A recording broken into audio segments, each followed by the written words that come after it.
Olá, seja muito bem-vindo ao Conecta News, um podcast com oferecimento da Claro. Eu sou Laura Couto e hoje a gente vai falar sobre simplificação, sobre ganhar tempo. E quando esse ganho de tempo vem atrelado à tecnologia, tudo pode ficar mais fácil, viu? Para poder me ajudar nessa conversa, eu convidei o Bruno Azevedo de Oliveira, que é sócio e diretor executivo comercial do Jota, que é uma conta digital que promete mudar a forma como a gente lida com dinheiro, com pagamento e principalmente com cobrança dentro do meio digital. Bruno, obrigada por ter topado conversar com a gente aqui no Conecta News. Obrigado. Prazer, Laura.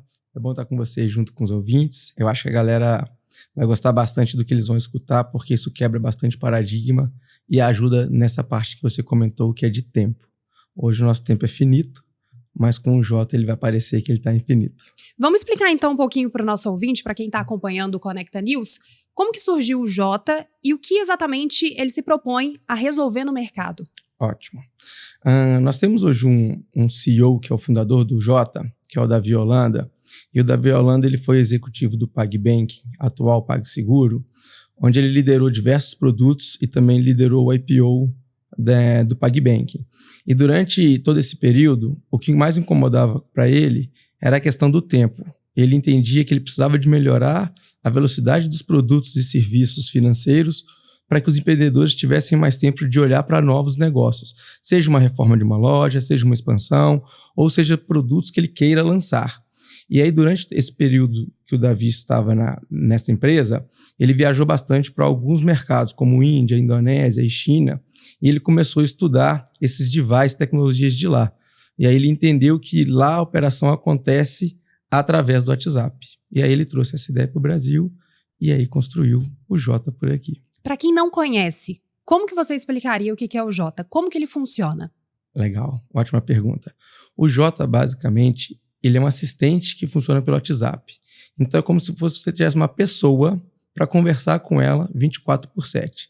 Você pode perguntar sobre finanças, você pode pagar seus boletos, você pode pagar QR Code, você pode pagar Pix na padaria, Pix na farmácia. Você consegue usar o Jota para N coisas e não simplesmente financeiramente. Como você falar, vou enviar um Pix, vou pagar um boleto.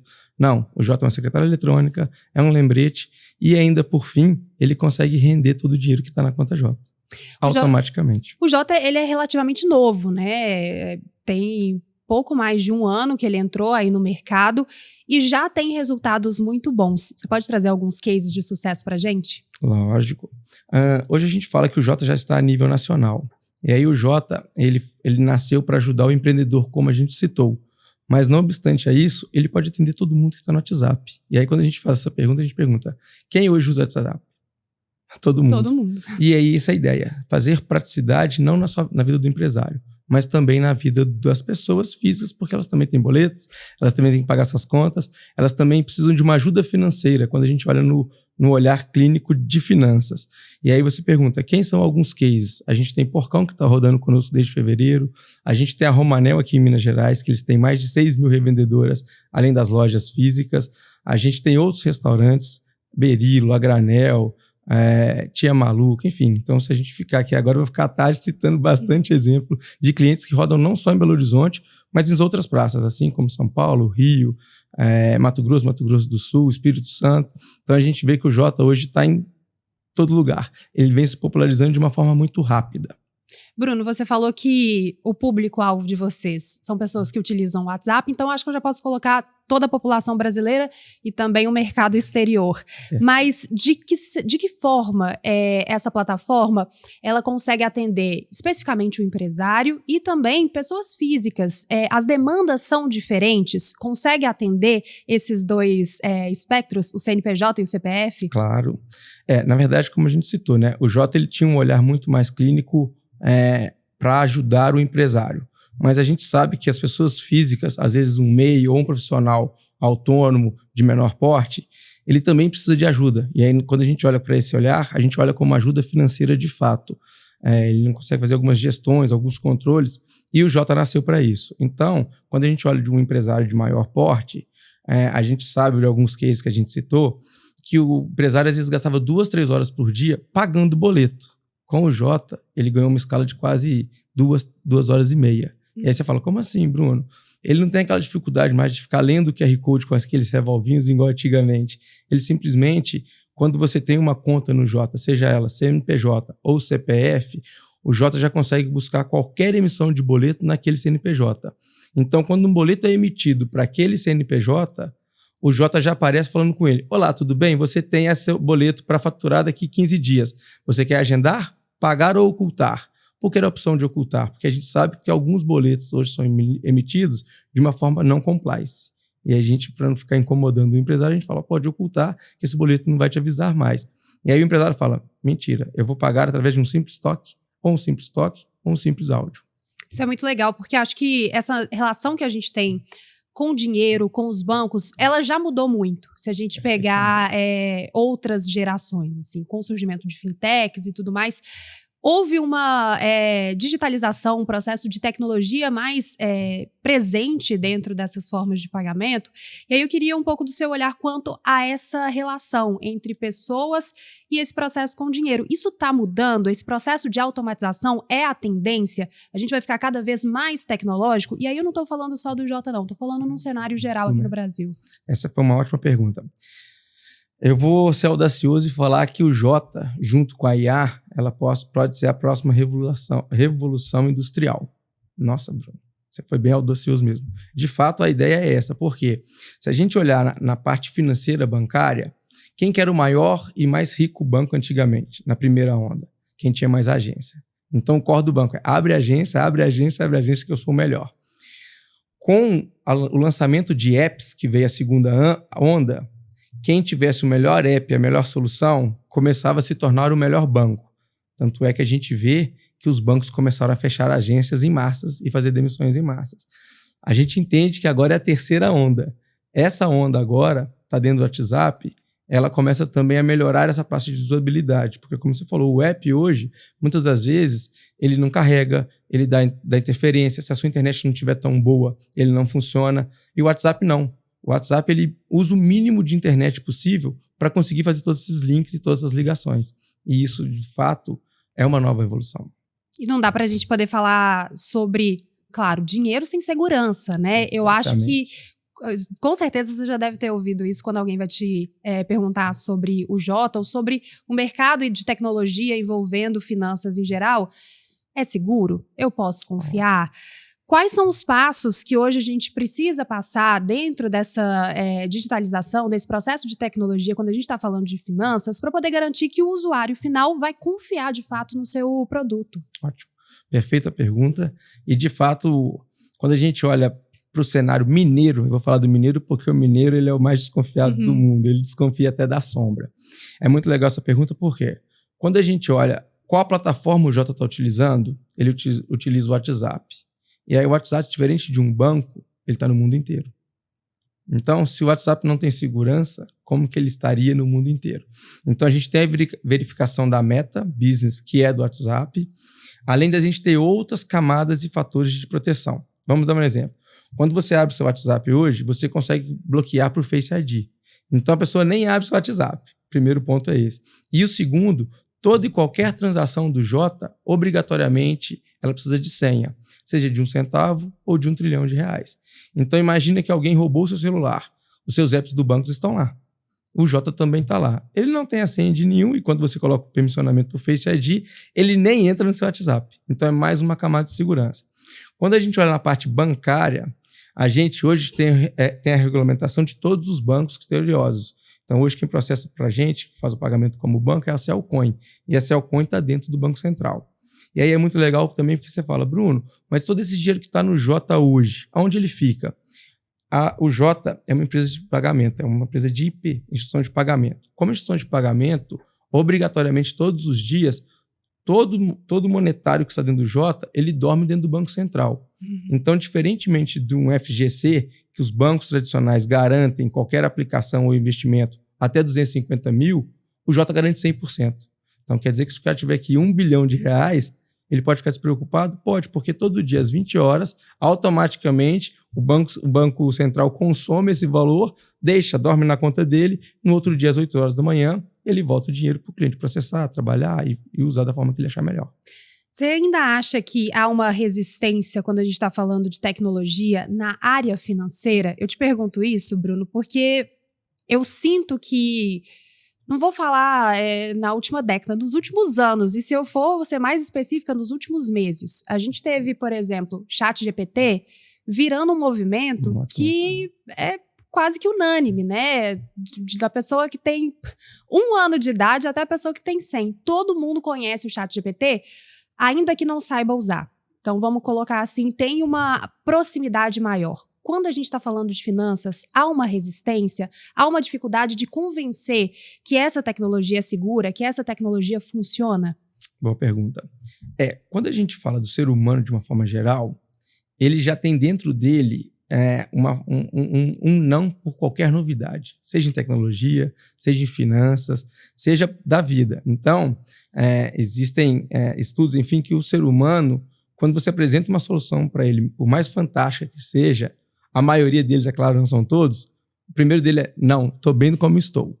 Só que quando ele começa a ver as pessoas interagindo, utilizando e vendo que está ajudando no dia a dia operacional dele, ele fala, eu vou testar. E aí é isso, ele põe um pezinho, testa um pouquinho. Então, muitos empresários hoje, dentro do próprio Jota, ele fala, beleza, vou cadastrar minha conta física. Ele cadastra a conta física, usa por 1, 2, 3 dias, 4 dias, ele me liga e fala, Bruno, adorei, o negócio é de outro mundo. Vamos fazer o CNPJ, vamos expandir, vamos colocar para o meu vizinho, vamos não sei o quê. E aí vira uma coisa de um ecossistema que ele vai se completando de uma forma geral. Eu, claro, fiz um exagero do 1 ano até o 100, mas é para poder falar sobre a diversidade de idade, né? E aí posso trazer vários exemplos pessoais de prima minha que tem 10 anos de idade que utiliza o ChatGPT de uma certa forma, até tios e pessoas que são mais velhas e que também gostam do ChatGPT. E aí eu estou usando o chat como uma exemplificação de tecnologia porque de fato ficou muito popular. Perfeito. E por que eu fiz essa analogia e esse exagero? Para poder te perguntar, Bruno, se há diferença no perfil de usuários. Você sente que há uma diferença de idade grande entre as pessoas que utilizam esse tipo de tecnologia ou é um público mais segmentado? É um público mais jovem ou é até preconceito pensar isso? Eu não vou chamar de preconceito, que fica um pouco forte, mas de fato as pessoas um pouco mais de idade, elas têm, eu não vou chamar de resistência também, não, elas têm um pouco de dificuldade. Uhum. Mas é questão de alguns minutos ou algumas horas, elas ficam apaixonadas e falam, nossa, agora eu arrumei alguém para conversar. E chega nesse nível mesmo. Então, o Jota, ele nasceu com a ideia de fato de ser uma solução financeira, mas a gente está vendo que ele está atendendo outras partes, outras visões, como empresários e pessoas começam a perguntar diversas coisas para ele e ele vai ajudando e respondendo e tudo mais. E aí a gente fala também que a gente hoje, quando a gente fala da população brasileira, a gente vê que a escolaridade dela não é tão elevada.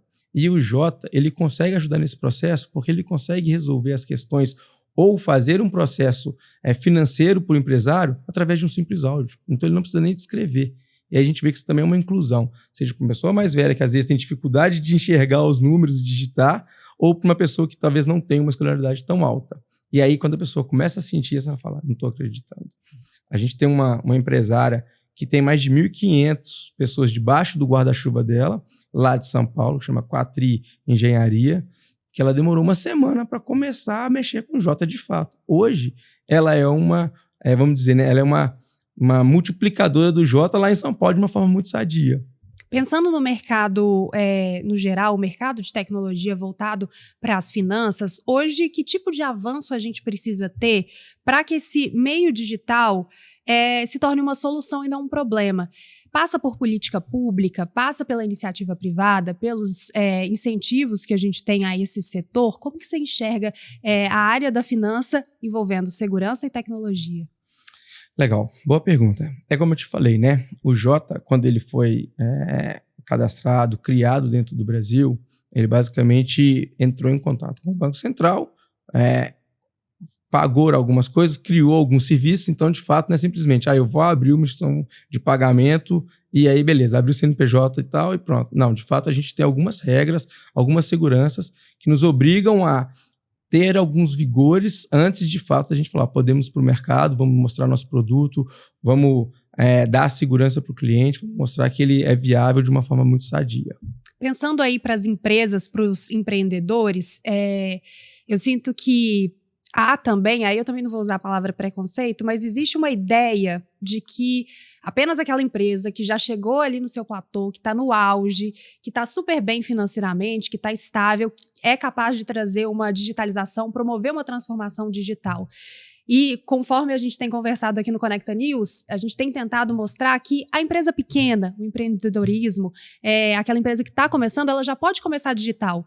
E aí não estou falando que precisa ser totalmente digital, mas ela pode trazer alguns processos de automação que vai facilitar a vida dela no dia a dia.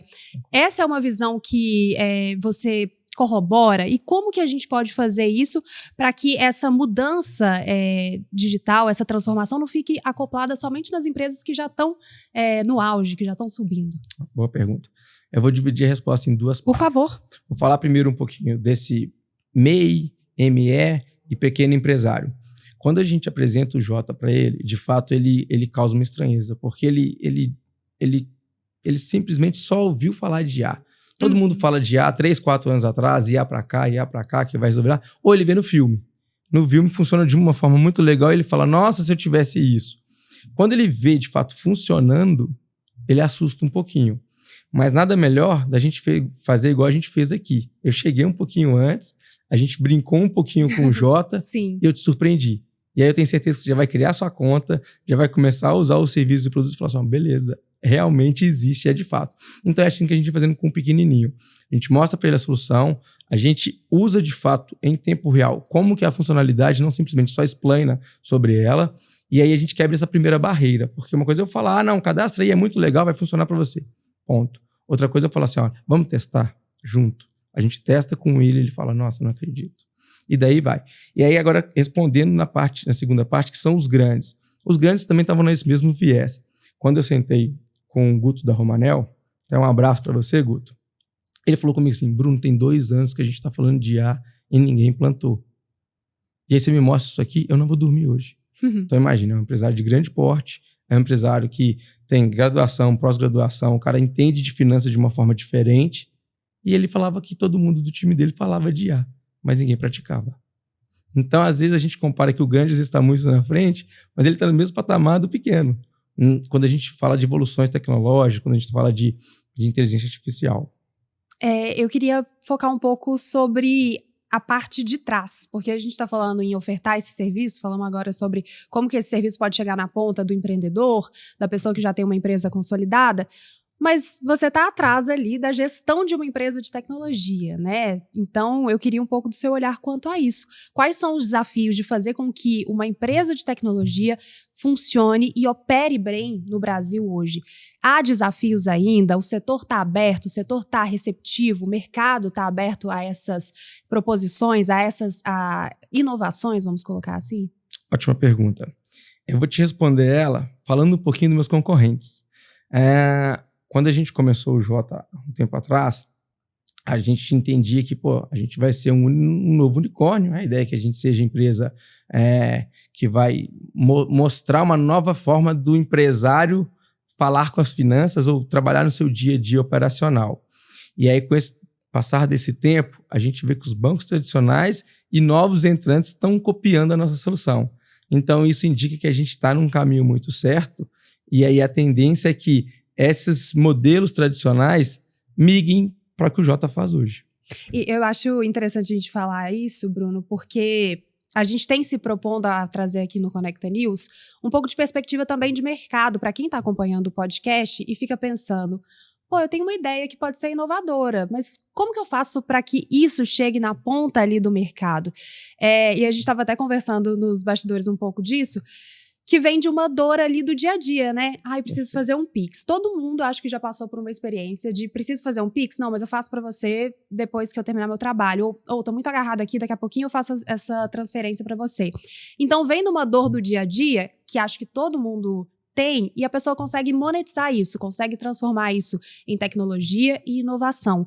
Hoje, para a pessoa que pensa, que quer trazer essa linha mais empreendedora, que quer se aventurar, por exemplo, em uma startup, hoje quais são os caminhos que você vê possível para isso?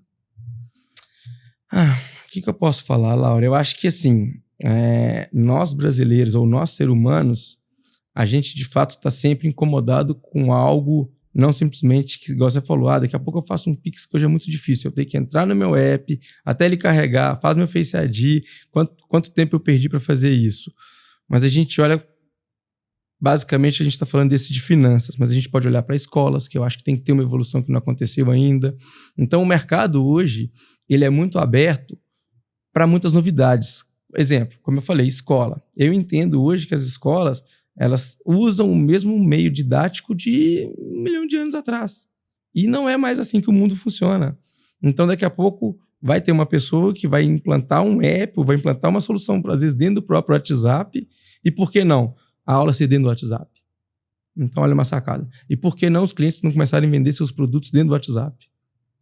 Então, a oportunidade existe. A gente só precisa saber quem que vai quebrar essa bolhazinha, essa barreira e vai fazer esse lançamento. Queria um olhar seu também quanto ao mercado dos profissionais que estão colocados aí no setor de tecnologia. Hoje a gente pode falar que há uma profissionalização de fato ou é ainda um ambiente muito informal? E aí eu não quero dizer no sentido pejorativo, quero dizer no sentido de autodidata. Ainda há uma necessidade de que esses profissionais, e aí, claro, você pode me responder olhando a visão do Jota, mas assim, como o mercado no todo, ainda há uma necessidade daquele curso formal para que a pessoa aprenda alguma coisa na área de TI, ou a experiência prática, a inovação, até mesmo dentro da própria profissão, conta mais? Eu acho que assim, Laura, eu acho que com a parte de profissionais, a gente tem uma escassez em qualquer segmento. Então isso é uma dor do mercado brasileiro e talvez mundial. Olhando basicamente para devs, TI e tudo mais, eles sim precisam de estudar. Por quê? Porque são muitos produtos, são muitos serviços. Então, exemplo, às vezes a gente vai contratar uma pessoa, essa pessoa ela é muito boa em TI, mas num produto específico. E aí a gente fala, mas eu preciso de alguém que seja mais focado com IA. E aí às vezes a pessoa não sabe nada, mas isso talvez não seja vamos dizer, um fator negativo. Pelo contrário, talvez a bagagem que ele tenha do que ele já aprendeu aqui, ele possa utilizar de uma forma diferente aqui e aprender muito rápido na parte de IA, que ele às vezes não tinha nenhum know-how, entendeu? Uhum. Hoje, empresas que pensam em se transformar digitalmente, dá tempo ainda ou esse bonde já passou? Não, acho que transformação não tem tempo, entendeu? Só que, igual eu falei, né? Você tem um processo moroso, talvez, e custoso. Uhum. Mas essa dificuldade, ela é muito latente? É uma coisa que impede, de fato, talvez, essa transformação digital? Se não houver um planejamento, acho que a gente até pode falar isso, né? Porque eu sinto que, às vezes, acontece isso também. Eu vou transformar minha empresa e ela vai ser digital, ela vai ser tecnológica. Beleza, e aí? E o que eu faço com esse discurso? Começa, isso. É um planejamento que precisa ser estruturado, de fato?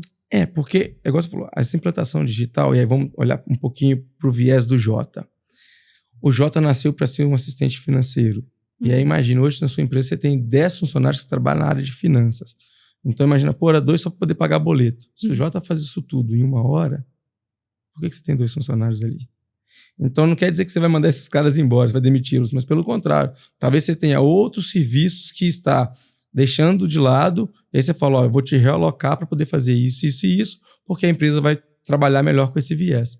Então, assim, não existe tempo e não existe modalidade. De fato, você precisa de planejar de como que você vai encaixar cada produto e cada serviço dentro do seu dia a dia. Até que ponto você enxerga, Bruno, o potencial da inteligência artificial na gestão financeira do futuro? Existe um teto que vai bater, ele fala assim, não, a partir daqui eu acho que não tem como a inteligência artificial ajustar e tomar esse lugar. Ou há espaço para a inteligência artificial em todas as áreas? Eu entendo que há para todas as áreas. Se a gente for olhar um pouquinho dos mercados fora do Brasil, se eu não me engano, há 2 meses atrás, ou 1 mês e meio atrás, a China fez a primeira cirurgia dela 100% com robôs. Quem ia imaginar isso há 5 anos atrás? 3 anos atrás? Ninguém. Então, eu entendo que na parte de finanças, a gente tem muito a percorrer. Então, tem muita oportunidade, muito produto para a gente estar lançando que vai ajudar no dia a dia do empresário. Vou dar um exemplo muito simples. A gente precisa de reformar a sala. Hoje, como é que a gente fala? Eu tenho recurso próprio, ou então eu preciso de buscar no mercado esse recurso. Quando eu uso no mercado, muitas das vezes a gente vai conectar com nossos bancos, nós temos as contas correntes, e aí o gerente às vezes demora um tempo, te pede para te vender algum outro serviço, tem uma série de coisas que não condiz com a velocidade que você quer. Agora imagina, no Jota você falar, Jota, dentro de todos os meus bancos conectados, eu preciso de R$1 milhão, me mostra a melhor taxa. Aí ele traz para você em alguns segundos, e aí ele te responde assim ainda, ó, dentro de todas as taxas, a do Jota ainda é menor. Posso te dar R$1 milhão? Aí você fala, posso começar minha obra amanhã já? Pode. Quanto tempo você salvou? Talvez o gerente da conta demorasse uma semana para aprovar isso. O Jota fez em alguns minutos. Pensando no mercado geral, quais são os próximos saltos que você imagina para esse setor? O que pode vir aí para o futuro? Essa pergunta eu prefiro não responder. É mesmo? Porque teremos talvez... coisas do Jota? Eu entendo que sim, mas eu também entendo que pode vir uma outra pessoa e lançar algo muito mais disruptivo, que eu já não vejo, e aí a gente fala, nossa, que legal, a gente não tinha pensado assim. Dentro das perspectivas que o Jota já trouxe para o mercado, tem alguma que te chama mais a atenção, que te marcou mais e que você acha que esse é realmente o símbolo e a marca do Jota? Ótimo. Eu posso dizer que sim. Hoje, eu particularmente falando, não gosto de ficar entrando em app por app. Então, eu tenho conta no Itaú, eu tenho conta no Banco do Brasil, tenho conta na XP. Com o Jota, eu não preciso entrar na conta de ninguém. Eu consulto e falo, Jota, qual que é o meu saldo do Banco XPTO? Ele já me apresenta. Ou se eu precisar de falar, Jota, traz um dinheiro XPTO para cá para eu pagar esse boleto. Ele já faz isso tudo para mim. Então, isso aí para mim já foi uma evolução muito grande com relação ao tempo que eu gastava fazendo esses processos. Eu acho que quem acompanhou o nosso podcast, quem escutou essa conversa, está saindo um tanto quanto intrigado, Bruno, porque é interessante ver, e foi o que eu falei agora há pouco, é interessante você pegar uma coisa que te irrita no dia a dia, que você tem preguiça de fazer, e você transforma isso em negócio. Então, eu acho que quem acompanhou o Conecta News de hoje saiu com a cabeça um pouco borbulhando e querendo conhecer um pouco mais dessa iniciativa. Legal. Obrigado pelo convite, Laura. E você, empresário ou pessoa física, como a Laura perguntou se tem diferença ou não, é só entrar no site www.j.ia. E aí você consegue criar sua conta em alguns minutos. Obrigada, Bruno. Até uma próxima. Obrigado a você. Tudo de bom. Esse foi o Conecta News. Nesta edição, a gente conversou com o Bruno Azevedo de Oliveira, sócio e diretor executivo comercial do Jota. Falamos sobre instituições financeiras, praticidade no dia a dia e inteligência artificial. Até o próximo!